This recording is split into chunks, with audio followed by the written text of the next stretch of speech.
Ferdinand Porsche itu berumur 14 tahun lebih tua daripada Adolf Hitler itu sendiri. Jadi The explosion is here! Tick-tock, my ass!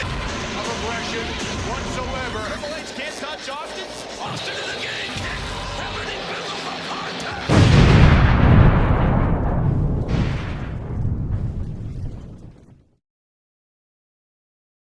Extension.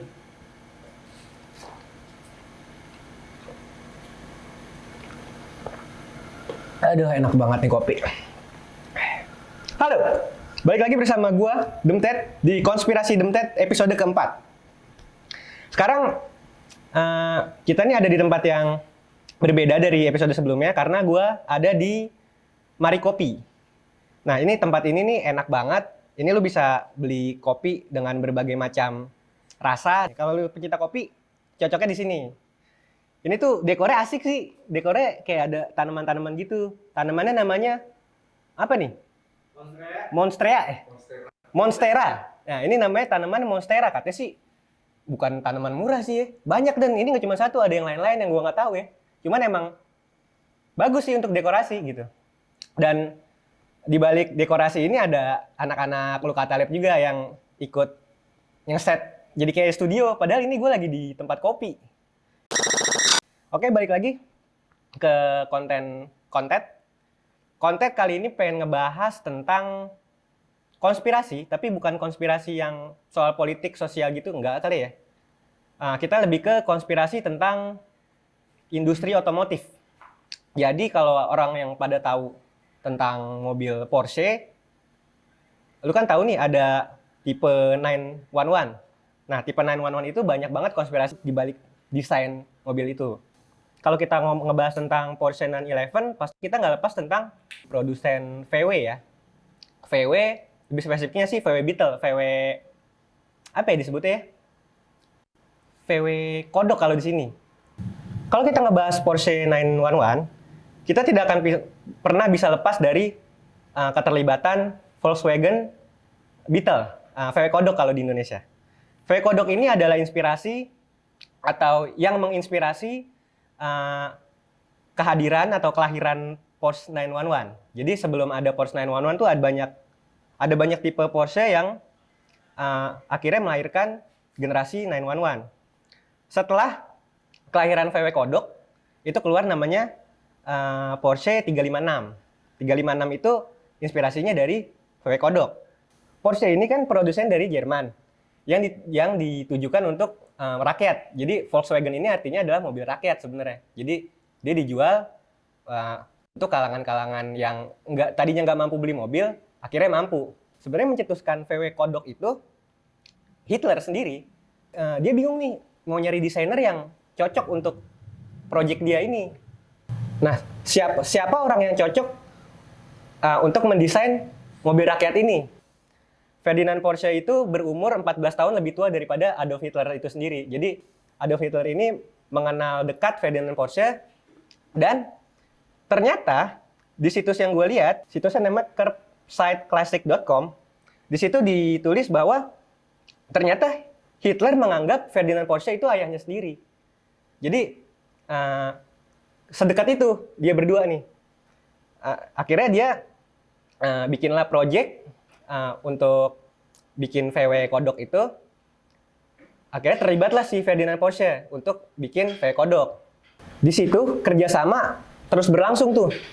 Jadi setelah itu project-project Hitler tuh tentang permobilan pasti dibantu sama Ferdinand Porsche langsung.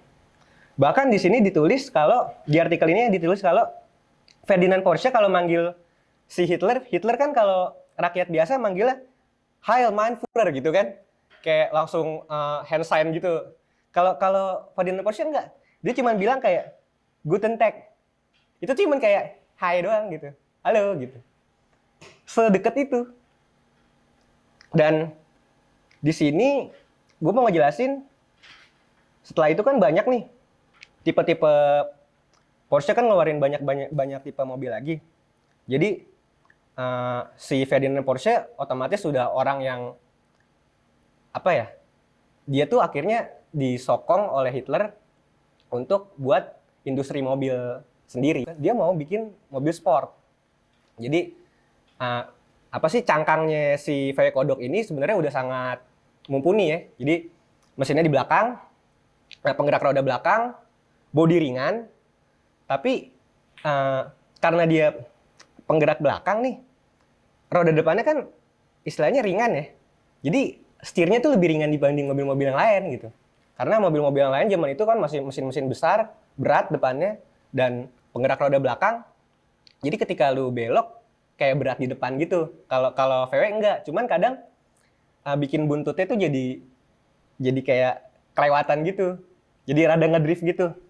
Nah, itu cocok banget, layout itu cocok banget untuk dibikin menjadi mobil sport.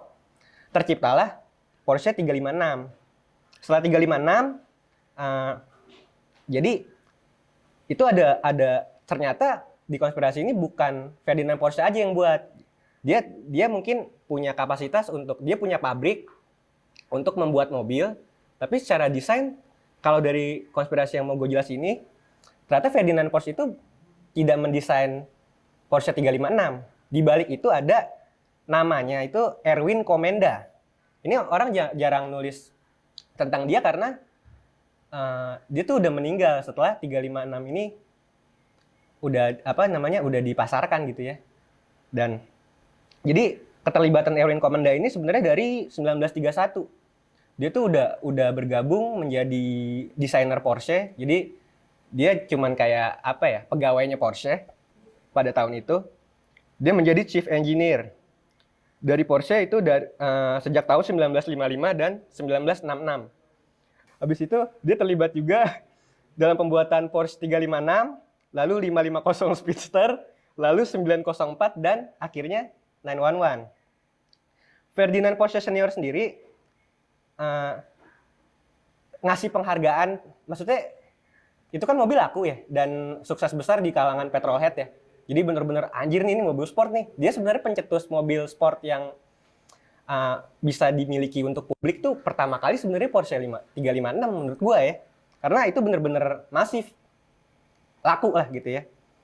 Dan yang diberi penghargaan tuh bukan si Erwin Komenda, tapi yang diberi penghargaan oleh Ferdinand Porsche senior adalah Ferdinand Buzzi Porsche. Jadi pada saat itu Porsche menerima serangan dari publik kalau jadi kayak ayo dong kebenarannya diungkap gitu. Akhirnya Porsche tuh bikin klarifikasi berupa surat gitu.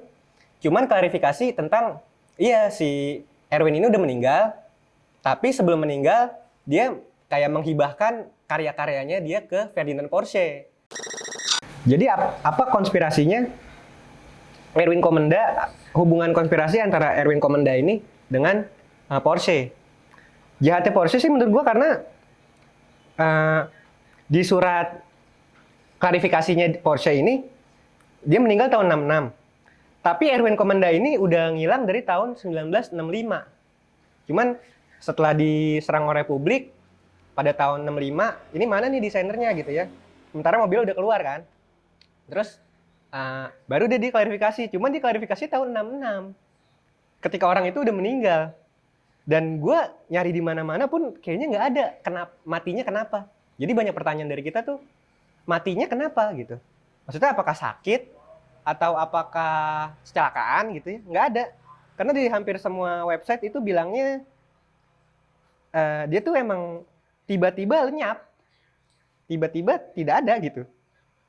Nggak ada yang tahu dia di mana. Dia meninggal pada usia 62 tahun. Tapi pada zaman itu desainer mobil kayaknya nggak mungkin ada yang pasti selalu dikejar-kejar sama paparazzi zaman itu ya.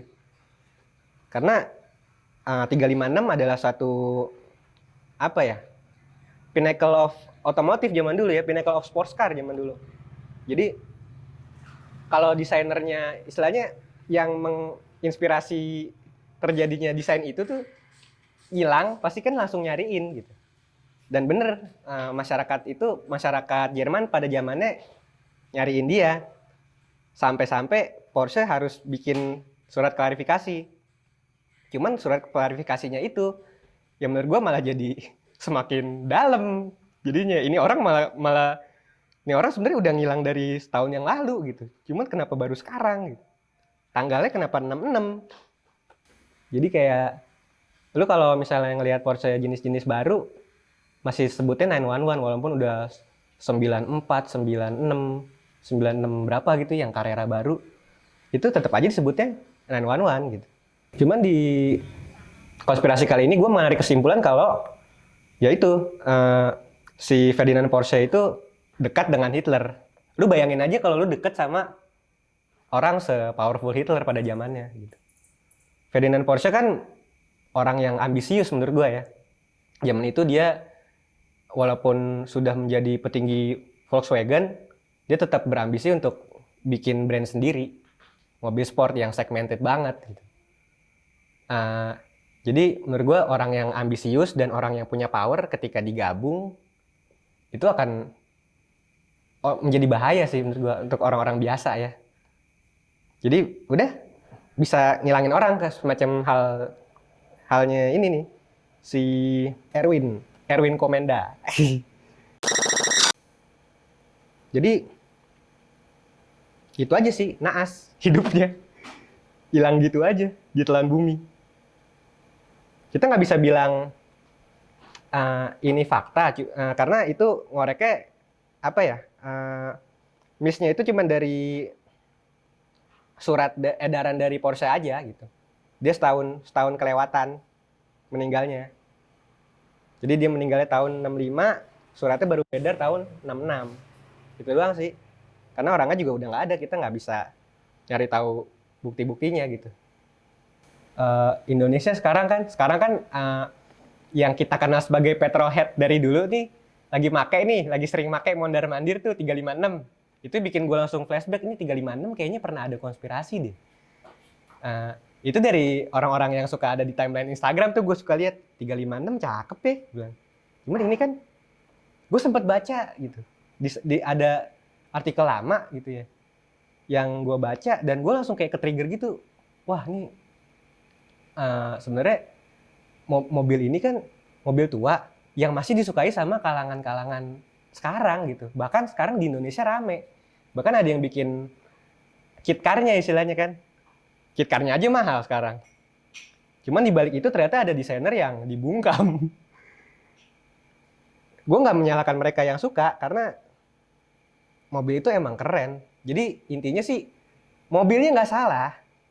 Cuman politik di antara mobilnya itu yang salah menurut gue. Kayak pembuatannya segala macam itu ya pasti emang ada konflik. Semua industri otomotif tuh ngebangun mobil yang sangat spektakuler tuh biasanya dibarengi sama konflik. Cuman ketika itu udah menjadi sebuah karya gitu ya, emang itu udah beredar di publik, itu udah nggak jadi konflik lagi gitu.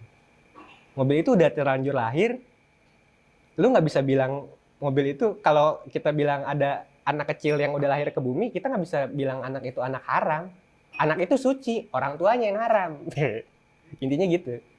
Jadi Porsche ini suci, orang tuanya yang pelakuannya haram menurut gue. Gitulah, yang disalahkan tuh mereka-mereka, bukan mobilnya. Oke, sekian episode kali ini. Tungguin aja episode selanjutnya. Mungkin gue bakal ngebahas konspirasi sosial politik lagi. Kalau mau ngulik tentang si Erwin Komenda ini, lu bisa nyari sendiri sih.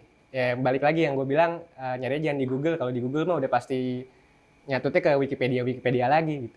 Lu nggak bakal ketemu. Ya gue aja nggak ketemu sih. Tapi gue berharap bagi kalian yang punya bukti-buktinya, tolong deh komen atau langsung kirim pesan langsung DM di Instagram Lukata Lab. Kirimin tuh bukti-buktinya kalau misalnya lu support konspirasi itu atau bahkan kontradiksi sama nggak suka gitu sama konspirasi itu. Tapi kalau lu punya buktinya, kirimin aja udah. Ntar kita bahas lagi, bisa nggak apa-apa. Maksudnya konspirasi ini kan berhenti di sini doang nih, makanya pendek. Gue pengen panjangin, gue butuh bukti-bukti yang lebih kuat lagi gitu. Mungkin lu ada yang abangnya desainer, mungkin kan desainer Porsche gitu, atau desainer Volkswagen, bisa langsung aja DM ke Lukata atau komen di YouTube di bawah. Siap.